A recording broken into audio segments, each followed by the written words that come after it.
കുവൈറ്റിന്റെ പരമോന്നത സിവിലിയൻ ബഹുമതിയായ order of Mubarak അൽ കബീർ പ്രധാനമന്ത്രി നരേന്ദ്രമോദിക്ക് സമ്മാനിച്ചു.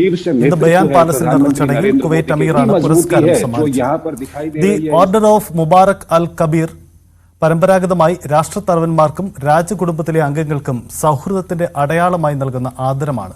ഇരു രാജ്യങ്ങളും തമ്മിലുള്ള ബന്ധം ശക്തിപ്പെടുത്തുന്നതിനാണ് പുരസ്കാരം കൈമാറിയത്. കുവൈറ്റ് അമീറുമായും കിരീടാവകാശിയുമായും പ്രധാനമന്ത്രി കൂടിക്കാഴ്ച നടത്തി.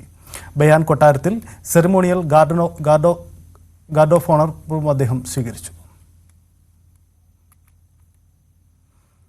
ക്രിസ്തുമസ് ആഘോഷങ്ങളിൽ പങ്കെടുക്കാൻ പ്രധാനമന്ത്രി നരേന്ദ്രമോദി നാളെ Catholic bishop conference of India ആതിഥേയത്വം വഹിക്കുന്ന സമ്മേളനത്തിൽ അദ്ദേഹം മുഖ്യാതിഥിയാകും.